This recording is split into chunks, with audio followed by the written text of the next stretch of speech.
കൂട്ടുകാരെ, എല്ലാവർക്കും നിജൂസ് വേൾഡിൻ്റെ പുതിയൊരു വീഡിയോയിലേക്ക് സ്വാഗതം. എല്ലാവരും സുഖമായിട്ടിരിക്കുന്നെന്ന് വിശ്വസിക്കുന്നു. ഞങ്ങളിവിടെ സുഖമായിട്ടിരിക്കുകയാണ്. അപ്പോൾ എല്ലാവരും സന്തോഷത്തോടെയും ആരോഗ്യത്തോടെയും ഒക്കെ ഇരിക്കുക കേട്ടോ. ഈ 3 ടിപ്പ് നിങ്ങൾ കൃത്യമായിട്ട് ഫോളോ ചെയ്യുകയാണെങ്കിൽ പീരിയഡ്സിൻ്റെ 20ാമത്തെ ദിവസം നിങ്ങൾക്ക് പ്രഗ്നൻ്റ് ആകാനായിട്ട് സാധിക്കും കേട്ടോ. നമ്മുടെ ഫെർട്ടിലൈസേഷൻ നടന്ന ഇംപ്ലാന്റേഷന് സക്സസ്ഫുൾ ആകാനായിട്ട് സഹായിക്കുന്ന 3 ടിപ്സിനെ പറ്റിയിട്ടാണ് സംസാരിക്കുന്നത്. അപ്പോൾ അതെന്തൊക്കെയാണെന്ന് നമുക്ക് നോക്കാം. വീഡിയോ നമുക്ക് സ്റ്റാർട്ട് ചെയ്യാം. ഇതിനോടകം ഒരുപാട് ആളുകൾ നമ്മുടെ ചാനൽ ഫോളോ ചെയ്തിട്ട് പ്രഗ്നൻ്റ് ആയിട്ടുണ്ട്. അവരുടെയൊക്കെ സക്സസ് സ്റ്റോറീസ് കാണാൻ വേണ്ടിയിട്ട് നിങ്ങൾ നമ്മുടെ ചാനൽ വിസിറ്റ് ചെയ്തതിന് ശേഷം കമ്മ്യൂണിറ്റി ടാബ് നോക്കുക കേട്ടോ. അതിൽ നിങ്ങളുടെ സെയിം ഹെൽത്ത് കണ്ടീഷൻസ് ഉള്ള ആളുകൾ ഫോളോ ചെയ്തിട്ടുള്ള ടിപ്സ് നിങ്ങൾക്ക് മനസ്സിലാക്കാനായിട്ട് സാധിക്കും. അതിൽ നിങ്ങൾക്ക് ഏറ്റവും കൺവീനിയൻ്റ് ആണെന്ന് തോന്നുന്ന ടിപ്പ് നിങ്ങൾ ഫോളോ ചെയ്യാനായിട്ട് ശ്രമിക്കുക കേട്ടോ. ഒരിക്കലും ഡോക്ടറുടെ ട്രീറ്റ്മെൻറ്റിന് സബ്സ്റ്റിറ്റ്യൂട്ട് ആയിട്ടുള്ളതല്ല നമ്മുടെ ഹോം റെമഡീസ് എന്ന് പറയുന്നത്. ഡോക്ടറുടെ തരുന്ന മെഡിസിൻസിനോടൊപ്പം ഇതുപോലുള്ള ഹോം റെമഡീസും ലൈഫ് സ്റ്റൈലിലും ഭക്ഷണം കഴിക്കുന്ന രീതിയിലും ഒക്കെ മാറ്റങ്ങൾ കൊണ്ടുവരികയാണെങ്കിൽ നിങ്ങൾക്ക് കൺസീവ് ആകാനായിട്ട് അത് എളുപ്പത്തിൽ സഹായിക്കും കേട്ടോ. അപ്പോൾ ടിപ്സ് എന്തൊക്കെയാണെന്ന് നമുക്ക് നോക്കാം. ഏറ്റവും ആദ്യത്തേതാണ് ഓട്സ് എന്ന് പറയുന്നത്. ഓട്സിൽ നമ്മൾ റോൾഡ് ഓട്സ് കഴിക്കുന്നത് സാധാരണ പാക്കറ്റിൽ നമുക്ക് സൂപ്പർ മാർക്കറ്റുകളിലൊക്കെ അവൈലബിൾ ആയിട്ടുള്ള ഒന്നാണ് ഈ റോൾഡ് ഓട്സ് എന്ന് പറയുന്നത്. ഓവുലേഷൻ നന്നായിട്ട് നടക്കാനും ഇംപ്ലാന്റേഷൻ നല്ലതുപോലെ നടക്കാനും സഹായിക്കുന്ന ഒന്നാണ് ഈ റോൾഡ് ഓട്സ് എന്ന് പറയുന്നത്. ഇതിൽ ഫൈബറിന്റെ കണ്ടന്റ് ഉണ്ട്, ബി വിറ്റമിൻ്റെ കണ്ടന്റ്സ് ഉണ്ട്, അതുപോലെ സെലീനിയം, സിങ്ക്, മാഗ്നീഷ്യം എന്നീ ഫാക്ടേഴ്സ് ഒക്കെ അടങ്ങിയിട്ടുണ്ട്. ഇതെല്ലാം ഫെർട്ടിലൈസേഷൻ നടക്കാൻ വേണ്ടിയിട്ടും ഗർഭസ്ഥ ശിശുവിലോട്ടുള്ള രക്തയോട്ടം കിട്ടുന്നതിന് വേണ്ടിയിട്ടും ഒക്കെ സഹായിക്കുന്നതാണ്. അതൊക്കെ നിങ്ങൾ പ്രോപ്പറായിട്ട് എടുക്കുകയാണെങ്കിൽ ആ സെൽ ഡിവിഷൻ ഒക്കെ പ്രോപ്പറായിട്ട് നടന്നിട്ട് ആ ഒരു എംബ്രിയോ എൻഡോമെട്രിയൽ ലൈനിങ്ങിൽ അറ്റാച്ച് ആകുന്നതിന് വേണ്ടിയിട്ട് അത് സഹായിക്കും കേട്ടോ. നമ്മുടെ ഡൈജഷൻ പ്രോപ്പറായിട്ട് നടക്കുന്നതിന് വേണ്ടിയിട്ടും ഓട്സ് ഉപയോഗിക്കുന്നത് സഹായിക്കുന്നുണ്ട്. നമ്മൾ നെഗ്ലക്ട് ചെയ്ത് വിടുന്ന പല കാര്യങ്ങളും ഡയറക്റ്റ് ആയിട്ട് ഫെർട്ടിലിറ്റിയെ അഫക്റ്റ് ചെയ്യുന്നവയാണ്. ഭക്ഷണം നമ്മൾ കഴിച്ചിട്ട് അത് പ്രോപ്പറായിട്ട് ദഹിച്ച് മോഷന് കൃത്യമായിട്ട് പാസ് ചെയ്ത് പോയിട്ടില്ല എങ്കിൽ അത് ശരീരത്തിൽ ഒരുപാട് ഇഷ്യൂസ് ഉണ്ടാക്കുന്നതിനും അത് ഇൻഡയറക്ട്ലി നമ്മുടെ ഫെർട്ടിലിറ്റിയെ അഫക്റ്റ് ചെയ്യുന്നതിനും ചാൻസ് ഉണ്ട് കേട്ടോ. അപ്പോൾ കോൺസ്റ്റിപ്പേഷൻ ഉള്ള ആളുകൾക്ക് അല്ലെങ്കിൽ ദഹനം കൃത്യമായിട്ട് നടക്കാത്ത ആളുകൾക്കൊക്കെ ഈ ഒരു ഓട്സ് ഉപയോഗിക്കാവുന്നതാണ് കേട്ടോ. ഒപ്പം വെയിറ്റ് ലോസ് ആഗ്രഹിക്കുന്ന ആളുകൾക്ക് ഒരുപാട് എഫേർട്ടൊന്നും എടുക്കാതെ വെയിറ്റ് ലോസിന് വേണ്ടിയിട്ട് സഹായിക്കുന്ന ഒന്നാണ് ഈ റോൾഡ് ഓട്സ് എന്ന് പറയുന്നത്. നമ്മൾ ചെറുതായിട്ട് എക്സസൈസ് ഒക്കെ ചെയ്തിട്ട് ഈ ഓട്സ് കഴിക്കുകയാണെങ്കിൽ അത് നമ്മുടെ ആ ഒരു കലോറീസ് ഒക്കെ കൃത്യമായിട്ട് നിയന്ത്രിച്ചു കൊണ്ടുപോകുന്നതിനും അതുപോലെ നമ്മുടെ വെയിറ്റ് കൃത്യമായിട്ട് മാനേജ് ചെയ്യുന്നതിനും ഒക്കെ സഹായിക്കുന്നുണ്ട് കേട്ടോ. ഇനി ഇത് ഫെർട്ടിലിറ്റി ഏറ്റവും കൂടുതൽ എങ്ങനെയാണ് സഹായിക്കുന്നതെന്ന് നോക്കാം. ഇതിൽ സെലീനിയം എന്ന് പറയുന്നൊരു കണ്ടന്റ് അടങ്ങിയിട്ടുണ്ട്. തുടക്കത്തിൽ ഞാൻ പറഞ്ഞല്ലോ, ഇത് യൂട്രസിന്റെ ഫംഗ്ഷൻ ഒക്കെ കൃത്യമായിട്ട് നടക്കുന്നതിന് വേണ്ടിയിട്ട് സപ്പോർട്ട് കൊടുക്കുന്ന ഒന്നാണ്. നമ്മുടെ യൂട്രസിന്റെ ലൈനിങ് തിക്കണായി നിൽക്കുന്നതിനും അത് ബ്ലഡ് സർക്കുലേഷൻ ഇൻക്രീസ് ചെയ്തിട്ട് അത് പ്രോപ്പറായിട്ട് പോകുന്നതിനും വേണ്ടിയിട്ട് ഇത് സഹായിക്കുന്നുണ്ട് കേട്ടോ. ഓവുലേഷൻ നടക്കുന്ന സമയത്തൊക്കെയാണ് ഇത് എടുക്കുന്നതെങ്കിൽ ക്വാളിറ്റിയുള്ള അണ്ടം പ്രൊഡ്യൂസ് ആകുന്നതിന് വേണ്ടിയിട്ട് ഈ ബ്ലഡ് സർക്കുലേഷൻ കൂടുന്നത് സഹായിക്കുന്നു. നമ്മൾ എടുക്കുന്ന എല്ലാ വസ്തുക്കളിലൂടെയും ആ ഒരു ഗുണങ്ങൾ ശരീരത്തിലോട്ട് കിട്ടണമെങ്കിൽ ബ്ലഡ് സർക്കുലേഷൻ എഫക്റ്റീവ് ആയിട്ട് തന്നെ നടക്കണം. ഇപ്പോൾ ബ്ലഡ് സർക്കുലേഷൻ ഇല്ലേ എന്ന് ചോദിച്ചു കഴിഞ്ഞാൽ തീർച്ചയായിട്ടും നമ്മുടെ ശരീരത്തിൽ രക്തയോട്ടം ഉണ്ട്. അത് കുറേയും കൂടി എഫക്റ്റീവ് ആയിട്ട് നടക്കുന്നതിനും ബോഡിനെ ഡിറ്റോക്സിഫൈ ചെയ്യുന്നതിനും ഒക്കെ വേണ്ടിയിട്ടാണ് ഇത് ഉപയോഗിക്കുന്നത് സഹായിക്കുന്നത് കേട്ടോ. ഒപ്പം ബ്ലഡ് സർക്കുലേഷൻ കൂടുന്നതിന്റെ ഭാഗമായിട്ട് കുഞ്ഞിലോട്ടുള്ള ന്യൂട്രിയൻസിന്റെ സർക്കുലേഷൻ കൃത്യമായിട്ട് എത്തുകയും കുഞ്ഞിന് മറ്റുള്ള ഗ്രോത്ത് നിന്ന് പോവുകയോ ഹാർട്ട് ബീറ്റ് നിന്ന് പോവുകയോ പോലുള്ള ബുദ്ധിമുട്ടുകൾ ഒന്ന് റിഡ്യൂസ് ചെയ്യുന്നതിനും വേണ്ടിയിട്ടും ഇത് ഉപയോഗിക്കുന്നത് സഹായിക്കുന്നുണ്ട് കേട്ടോ. ഒപ്പം ഇതിൽ സിങ്കിന്റെ കണ്ടന്റ് കൂടി അടങ്ങിയിട്ടുണ്ട്. ഇംപ്ലാന്റേഷൻ നടക്കാനായിട്ട് സഹായിക്കുന്ന ഒന്നാണ് ഈ സിങ്ക് എന്ന് പറയുന്നത്. സെൽ ഡിവിഷനൊക്കെ കൃത്യമായിട്ട് നടക്കുന്നതിനും ഇംപ്ലാന്റേഷന്റെ പ്രോസസ്സ് അതായത് പ്രീ ഇംപ്ലാന്റേഷൻ പ്രോസസ്സിന് വേണ്ടിയിട്ട് സപ്പോർട്ട് കൊടുക്കുന്നതിനും വേണ്ടിയിട്ട് ഇത് സഹായിക്കുന്നു. നമുക്ക് എല്ലാവർക്കും അറിയാം, ഫെർട്ടിലൈസേഷൻ നടന്നു കഴിഞ്ഞ് അണ്ടവും ബീജവും തമ്മിൽ ജോയിൻ ആയി കഴിഞ്ഞാൽ ഒരുപാട് സെൽ ഡിവിഷൻ നടന്നിട്ടാണ് ആ ഒരു എംബ്രിയോ എൻഡോമെട്രിയത്തിന്റെ ഒരു ക്യാവിറ്റിയിലോട്ട് എത്തുന്നത്. അത് പ്രോപ്പറായിട്ട് നടക്കുന്നതിന് വേണ്ടിയിട്ടുള്ളൊരു സപ്പോർട്ട് കൊടുക്കുന്നതിന് സിങ്ക് സഹായിക്കുന്നുണ്ട് കേട്ടോ. ഓട്സ് നിങ്ങൾക്ക് ഇഷ്ടമുള്ള ഫോമിൽ നിങ്ങൾക്ക് എടുക്കാവുന്നതാണ്. ഓട്സ് വെച്ചിട്ട് ഉപ്പുമാവോ അല്ലെങ്കിൽ സ്മൂത്തീസ് പ്രിപ്പയർ ചെയ്ത് കഴിക്കുകയോ അല്ലെങ്കിൽ വേറെ പായസം വെക്കുകയോ അങ്ങനെയുള്ള ഏത് രീതിക്കാണോ നിങ്ങൾക്ക് ഓട്സ് കഴിക്കാൻ ഇഷ്ടം ആ രീതിക്ക് നിങ്ങൾ എടുക്കുക. റോൾഡ് ഓട്സിന്റെ റെസിപ്പീസ് യൂട്യൂബിൽ സെർച്ച് ചെയ്താൽ നിങ്ങൾക്ക് കിട്ടുന്നതാണ്. ഒരു ദിവസം ഒരു നേരമോ അല്ലെങ്കിൽ 2 ദിവസം കൂടുമ്പോൾ ഒരു തവണയോ എങ്കിലും നിങ്ങളിത് എടുക്കാനായിട്ട് ശ്രദ്ധിക്കുക കേട്ടോ. രണ്ടാമത് നമ്മൾ ശ്രദ്ധിക്കേണ്ടത് ചീര കഴിക്കാൻ വേണ്ടിയിട്ടാണ്. ഗ്രീൻ ലീഫി വെജിറ്റബിൾസിൽ ഒരുപാട് ന്യൂട്രിയൻ റിച്ച് ആയിട്ടുള്ള ഒന്നാണ് ഈ ചീര എന്ന് പറയുന്നത്. പച്ചച്ചീരയാണെങ്കിലും ചുവന്ന ചീരയാണെങ്കിലും നിങ്ങൾ എടുക്കുന്നത് ഫെർട്ടിലൈസേഷൻ നടക്കാൻ വേണ്ടിയിട്ട് സഹായിക്കുന്നു. ഒരുപാട് ഫൈബറിന്റെ കണ്ടന്റും അതുപോലെ ഒരു ന്യൂട്രിയൻ പാക്ഡ് ആയിട്ടുള്ള ഒന്നാണ് ഈ ചീര എന്ന് പറയുന്നത്. ഇതിൽ ഫോളേറ്റ് അടങ്ങിയിട്ടുണ്ട്, അയേൺ ഉണ്ട്, മറ്റുള്ള ആന്റി ഓക്സിഡൻസ് ഒക്കെ ഉണ്ട് കേട്ടോ. ഇത് ഇംപ്ലാന്റേഷൻ നടക്കുന്നതിനും ഒപ്പം കുഞ്ഞിന് ഗ്രോത്ത് ഉണ്ടാകുന്നതിനും ഒക്കെ സഹായിക്കുന്നുണ്ട്. ഒരുപാട് ആളുകൾക്ക് പ്രഗ്നൻസി സഡൻ ആയിട്ട് സ്റ്റോപ്പ് ആയി പോകുന്നവരുണ്ട്, കുഞ്ഞിന്റെ ഗ്രോത്ത് നിന്ന് പോകുന്നതുകൊണ്ട്. ഇത് പലപ്പോഴും നമ്മൾ പ്രഗ്നൻസിക്ക് മുമ്പ് ഇതുപോലുള്ള കാര്യങ്ങൾ ശ്രദ്ധിക്കാത്തത് കൊണ്ടാണ്. കാരണം നമ്മൾ പ്രഗ്നൻ്റ് ആണെന്ന് ഡിറ്റക്ട് ചെയ്യുന്ന സമയത്ത് ആ സമയത്തുള്ള ആ ഒരു രീതിയൊക്കെ വെച്ചിട്ട് നമ്മുടെ കുഞ്ഞിന് വേണ്ടിയിട്ടുള്ള പല ആക്ടിവിറ്റീസും ഡെവലപ്പായി തുടങ്ങുന്ന ഒരു സമയമാണ് ഫസ്റ്റ് ട്രൈമസ്റ്റർ എന്ന് പറയുന്നത്.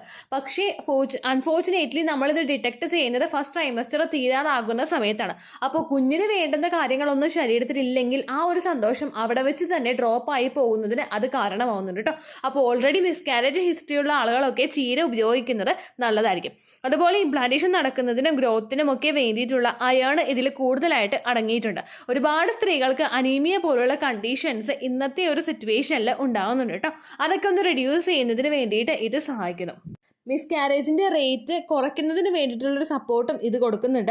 ഒപ്പം നമ്മുടെ മൂഡ് റെഗുലേറ്റ് ചെയ്യുന്നതിന് വേണ്ടിയിട്ടും ഇത് സഹായിക്കുന്നു. ഒരുപാട് ആളുകൾക്ക് ഓവുലേഷൻ കഴിഞ്ഞിട്ടുള്ള സമയങ്ങളിൽ സ്ട്രെസ് കൂടുന്നുണ്ട്. ചിലപ്പോൾ നമ്മൾ ഓരോ കാര്യങ്ങൾ ആലോചിച്ചിട്ടായിരിക്കും സ്ട്രെസ്ഡ് ആവുന്നത്. കാരണം ഈ മാസം നഷ്ടമായി പോകുമോ എന്നൊക്കെ ആലോചിച്ചിട്ട് സ്ട്രെസ്സും ആൻസൈറ്റിയിലൂടെയും ഒക്കെ കടന്നു പോകുന്ന ആളുകളുണ്ട്. അവരുടെയൊക്കെ ശരീരത്തിൽ സ്ട്രെസ് ഹോർമോൺസിൻ്റെ പ്രവർത്തനമൊക്കെ ഭയങ്കര ആക്റ്റീവായിട്ടായിരിക്കും നടക്കുന്നത്. അതൊക്കെ ഒന്ന് റെഡ്യൂസ് ചെയ്യുന്നതിനും ഹാപ്പി ഹോർമോൺസിൻ്റെ പ്രവർത്തനം നന്നായിട്ട് നടക്കുന്നതിനും മൂഡ് റെഗുലേറ്റ് ചെയ്യുന്നതിനൊക്കെ വേണ്ടിയിട്ട് ഇത് ഉപയോഗിക്കുന്നത് സഹായിക്കുന്നുണ്ട് കേട്ടോ. ഒപ്പം നമ്മുടെ ഇമ്മ്യൂണിറ്റി ബൂസ്റ്റ് ചെയ്യുന്നതിന് വേണ്ടിയിട്ടും ഇത് സപ്പോർട്ട് ചെയ്യുന്നു. വിറ്റമിൻ സിയുടെ കണ്ടന്റ് അടങ്ങിയിട്ടുള്ളത് കൊണ്ടാണ് ഇമ്മ്യൂണിറ്റി കൂടുന്നത് കേട്ടോ. ഒപ്പം നമ്മുടെ ബ്ലഡ് പ്രഷർ റെഗുലേറ്റ് ചെയ്യുന്നതിന് വേണ്ടിയിട്ടും ഇത് സഹായിക്കുന്നുണ്ട്. ചീരയിൽ അടങ്ങിയിട്ടുള്ള പ്രോട്ടീൻ സെല്ല് റിപ്പയർ ചെയ്യുന്നതിനും നമ്മുടെ സ്കിൻ മസിൽസ് അതുപോലെ ബോൺസ് ഒക്കെ ഹെൽത്തി ആയിട്ട് വെക്കുന്നതിന് വേണ്ടിയിട്ടും സഹായിക്കുന്നുണ്ട് കേട്ടോ. ഒപ്പം ഇതിൽ ഡൈജഷൻ പ്രോപ്പറായിട്ട് നടക്കുന്നതിന് വേണ്ടിയിട്ടുള്ള ഒരു സപ്പോർട്ടും കൊടുക്കുന്നുണ്ട്. കോൺസ്റ്റിപ്പേഷനൊക്കെ ഉള്ള ആളുകൾക്ക് അതൊക്കെ ഒന്ന് കൺട്രോൾ ചെയ്യാനായിട്ട് ഇത് സഹായിക്കുന്നു. ഫൈബറിൻ്റെ കണ്ടന്റ് അടങ്ങിയിട്ടുള്ളത് കൊണ്ട് കേട്ടോ. നാരുള്ളതാണ്, അതുകൊണ്ട് നമുക്ക് കോൺസ്റ്റിപ്പേഷനൊന്നും കൂടുതലായിട്ടൊന്നും സംഭവിക്കില്ല കേട്ടോ.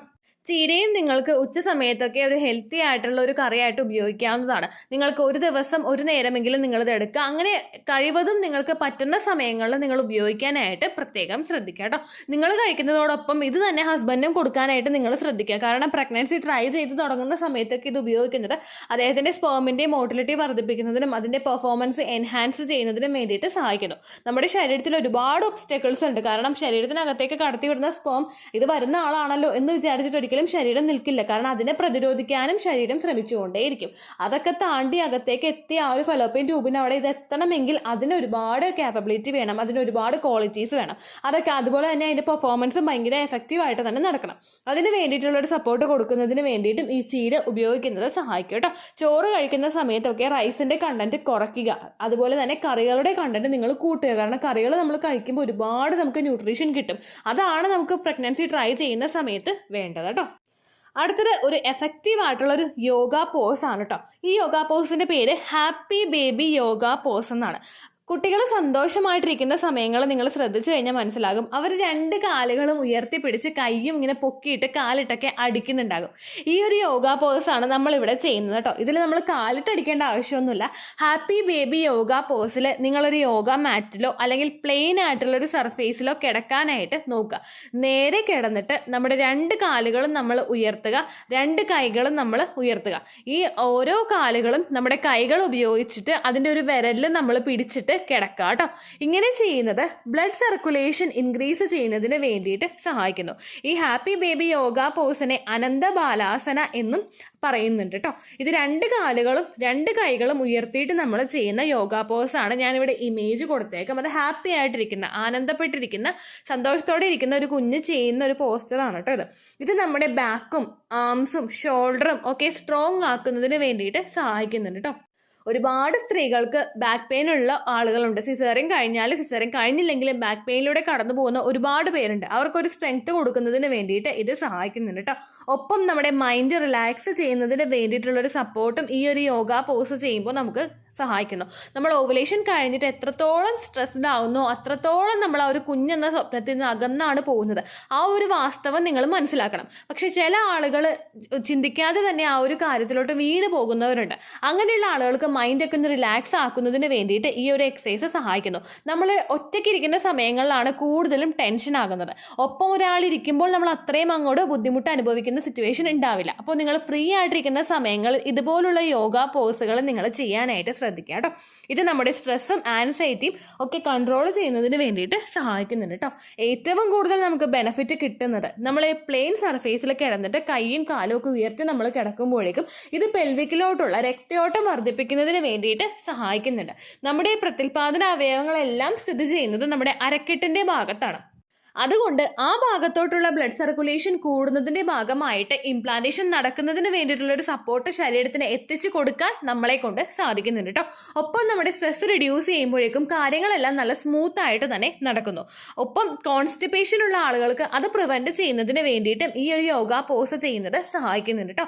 ദിവസവും ഒരു 15 മിനിറ്റെങ്കിലും നിങ്ങൾ യോഗ പോസ് മിനിമം ചെയ്യാനായിട്ട് നോക്കുക. മാക്സിമം നിങ്ങൾക്ക് 15 മിനിറ്റ് എന്നുള്ളത് ആ ഒരു സമയം നിങ്ങൾ ചെയ്താൽ മതി. രാവിലെ ചെയ്യുക, ഉച്ചയ്ക്ക് ചെയ്യുക, വൈകുന്നേരം ചെയ്യുക. അങ്ങനെ എപ്പോഴൊക്കെ നിങ്ങൾ ഫ്രീ ആയിട്ടിരിക്കുന്നുണ്ടോ ആ സമയത്ത് നിങ്ങൾക്ക് റിലാക്സിങ് ആയിട്ടുള്ള ഏതെങ്കിലും ഒരു പാട്ട് സൈഡിൽ പ്ലേ ചെയ്തിട്ട് നിങ്ങൾ ഈ ഒരു യോഗ പോസ് ചെയ്യാനായിട്ട് ശ്രദ്ധിക്കുക കേട്ടോ. ഹാപ്പി ബേബി യോഗ പോസ് ഞാനിപ്പോൾ പറഞ്ഞിട്ട് ഡീറ്റെയിൽ പറഞ്ഞിട്ട് നിങ്ങൾക്ക് മനസ്സിലായില്ലെങ്കിൽ ഞാനൊരു ഇമേജും കൂടി ആഡ് ചെയ്ത് കൊടുത്തേക്കാം. എന്നിട്ട് നിങ്ങൾക്ക് മനസ്സിലായില്ലെങ്കിൽ നിങ്ങൾ യൂട്യൂബിൽ സെർച്ച് ചെയ്ത് നോക്കുക. ഹാപ്പി ബേബി യോഗ പോസ്, ആനന്ദ ബാലാസന. ഇത് മൂന്നും നിങ്ങൾക്ക് കൃത്യമായിട്ട് ഇംപ്ലാന്റേഷൻ നടക്കുന്ന സമയം വരെയൊക്കെ ഫോളോ ചെയ്യാൻ പറ്റുന്ന കാര്യങ്ങളാണ്. പ്രൊജസ്ട്രോണിന്റെ സപ്ലിമെന്റ്സ് എടുക്കുന്നുണ്ടെങ്കിലോ ലെട്രസോണിന്റെ മെഡിസിൻ നിങ്ങൾ കഴിക്കുന്നുണ്ടെങ്കിലോ വിറ്റമിൻ സപ്ലിമെന്റ്സ് നിങ്ങൾ എടുക്കുന്നുണ്ടെങ്കിലോ ഈ 3 ടിപ്സും പ്രോപ്പറായിട്ട് ഫോളോ ചെയ്ത് കഴിഞ്ഞാൽ എളുപ്പത്തിൽ പ്രഗ്നന്റ് ആകാനായിട്ട് അത് സഹായിക്കും കേട്ടോ. ഫുഡ് ഐറ്റംസ് കഴിക്കുന്ന സമയത്ത് പ്രത്യേകം ശ്രദ്ധിക്കുക. ഒറ്റ സ്ട്രെച്ചിൽ ഇത് എല്ലാ ദിവസവും ഇത് ഉപയോഗിക്കേണ്ട ആവശ്യമില്ല. ഒരു 30 ദിവസം നമുക്കൊരു മെൻസ്ട്രൽ സൈക്കിളിന്റെ ലെങ്ത് പോകുന്നുണ്ടെങ്കിൽ 17 ദിവസമോ 18 ദിവസമോ ഒക്കെ ഒരു മാസത്തിൽ ഈ ഒരു ടിപ്പ് ഫോളോ ചെയ്യാനായിട്ട് നിങ്ങൾ ശ്രദ്ധിക്കുക. ഈ എക്സസൈസ് നിങ്ങൾക്ക് എന്നും ചെയ്യാവുന്നതാണ് കേട്ടോ. ഇത്രയേ ഉള്ളൂ വീഡിയോ. യൂസ്ഫുൾ ആയി കാണുമെന്ന് വിശ്വസിക്കുന്നു. യൂസ്ഫുൾ ആവുന്നുണ്ടെങ്കിൽ ലൈക്ക് ചെയ്യുക, ഫ്രണ്ട്സിനൊക്കെ ഷെയർ ചെയ്ത് കൊടുക്കുക കേട്ടോ. എന്തെങ്കിലും സംശയം ഉണ്ടെങ്കിൽ നിങ്ങൾ കമൻസിൽ ചോദിക്കുക. പണ്ടത്തെ വീഡിയോയ്ക്ക് കമൻസ് ഇടുന്നവർക്ക് റിപ്ലൈ ലഭിക്കുന്നില്ലെങ്കിൽ ലേറ്റസ്റ്റ് ആയിട്ട് ഞാൻ ഏത് വീഡിയോ ആണോ അപ്ലോഡ് ചെയ്യുന്നത് അതിന് താഴെ കമൻറ്റ് ഒന്ന് കോപ്പി പേസ്റ്റ് ചെയ്യാനായിട്ട് ശ്രദ്ധിക്കുക കേട്ടോ. അതുപോലെ ഓവുലേഷൻ ഡേറ്റ് കാൽക്കുലേറ്റ് ചെയ്ത് തരാനായിട്ട് റിക്വസ്റ്റ് ചെയ്യുന്ന ആളുകൾ എത്രയാണോ സൈക്കിൾ ലെങ്ത് അത് മെൻഷൻ ചെയ്യാനായിട്ട് ശ്രദ്ധിക്കുക. സൈക്കിൾ ലെങ്ത് എന്നതുകൊണ്ട് ഉദ്ദേശിച്ചത് ഓരോ മാസവും എത്ര ദിവസം കൂടുമ്പോഴാണോ ബ്ലീഡിങ് വരുന്നത് അതാണ് സൈക്കിൾ ലെങ്ത്. കഴിഞ്ഞ മാസം ഒരു 8-ാം തീയതിയാണ് ബ്ലീഡിങ് ആയതെങ്കിൽ ഈ മാസം 6-ാം തീയതിയാണ് ബ്ലീഡിങ് ആയതെങ്കിൽ കഴിഞ്ഞ മാസം 8-ാം തീയതി മുതൽ ഈ മാസം 6-ാം തീയതി വരെ എത്ര ദിവസമുണ്ടോ അത് കാലണ്ടറിൽ എണ്ണി തിട്ടപ്പെടുന്നതാണ് നിങ്ങളുടെ സൈക്കിൾ ലെങ്ത്. സൈക്കിൾ ലെങ്ത് നമ്മൾ കൃത്യമായിട്ട് കാൽക്കുലേറ്റ് ചെയ്യുകയാണെങ്കിൽ ഓവുലേഷൻ ഡേറ്റ് എളുപ്പത്തിൽ കണ്ടുപിടിക്കാൻ വേണ്ടിയിട്ട് ഒരുപാട് ആപ്ലിക്കേഷൻസും ഒരുപാട് ഓൺലൈൻ ആയിട്ടുള്ള വെബ്സൈറ്റുകളും ഇന്ന് നമുക്ക് അവൈലബിൾ ആണ്. പ്ലേ സ്റ്റോറിൽ പോയിട്ട് ഓൺലൈൻ ഓവുലേഷൻ ട്രാക്കർ എന്ന് ടൈപ്പ് ചെയ്ത് കഴിഞ്ഞാൽ നിങ്ങൾക്ക് അതുമായിട്ട് ബന്ധപ്പെട്ടിട്ടുള്ള ആപ്ലിക്കേഷൻസ് കിട്ടും. അത് പറ്റുന്നില്ല എങ്കിൽ ഗൂഗിളിൽ പോയിട്ട് ഓൺലൈൻ ഓവുലേഷൻ കാൽക്കുലേറ്റർ എന്ന് ടൈപ്പ് ചെയ്ത് കഴിഞ്ഞാൽ അതുമായിട്ട് ബന്ധപ്പെട്ടിട്ടുള്ള വെബ്സൈറ്റുകൾ നിങ്ങൾക്ക് കിട്ടും. അതിൽ നിങ്ങളുടെ ലാസ്റ്റ് മന്തിലെ മെൻസ്ട്രേഷൻ്റെ ഡേറ്റും ഒപ്പം ഞാൻ ഈ പറഞ്ഞ രീതിക്ക് നിങ്ങൾ കാൽക്കുലേറ്റ് ചെയ്യുന്ന സൈക്കിൾ ലെങ്ത്തും എൻ്റർ ചെയ്ത് കൊടുക്കുകയാണെങ്കിൽ നിങ്ങൾക്ക് കൃത്യമായിട്ട് ഓവുലേഷൻ ഡേറ്റ് കണ്ടുപിടിക്കാനായിട്ട് സാധിക്കും. ഫെർട്ടൈൽ ടൈം പീരീഡും നിങ്ങൾക്ക് കിട്ടും. അതായത് എത്ര ദിവസം മുതൽ കോൺടാക്ട് ചെയ്ത് തുടങ്ങിക്കഴിഞ്ഞാൽ നിങ്ങൾ പ്രഗ്നൻ്റ് ആകും എന്നുള്ളൊരു ഡേറ്റും നിങ്ങൾക്ക് പ്രോപ്പറായിട്ട് കിട്ടും കേട്ടോ. ഇത് കാൽക്കുലേറ്റ് ചെയ്യുന്ന സമയത്ത് സൈക്കിൾ ലെങ്ത് കാൽക്കുലേറ്റ് ചെയ്യുന്ന സമയത്ത് നിങ്ങളുടെ ആ ഒരു കലണ്ടറിൽ നോക്കി തന്നെ നിങ്ങൾ കാൽക്കുലേറ്റ് ചെയ്യുക. പല മാസങ്ങളിലും 30-31 ദിവസമുണ്ട്, അതുകൊണ്ടാണ് അങ്ങനെ പറഞ്ഞത്. ഒപ്പം നിങ്ങൾക്ക് ബ്ലീഡിങ് തുടങ്ങിയ ദിവസത്തിന് വേണം നിങ്ങൾ ഡേ 1 ആയിട്ട് എടുക്കാൻ വേണ്ടിയിട്ട്. സ്പോട്ടിങ് തുടങ്ങിയ ദിവസത്തിനെ, അതായത് ചെറുതായിട്ട് ഡിസ്ചാർജ് പോയി തുടങ്ങിയ ദിവസത്തിനെ നിങ്ങൾ കൺസിഡർ ചെയ്യേണ്ട ആവശ്യം ഇല്ല കേട്ടോ. അപ്പോൾ ഇത്രയേ ഉള്ളൂ വീഡിയോ. അടുത്തൊരു വീഡിയോ ആയിട്ട് നമുക്ക് വീണ്ടും കാണാം. ബൈ.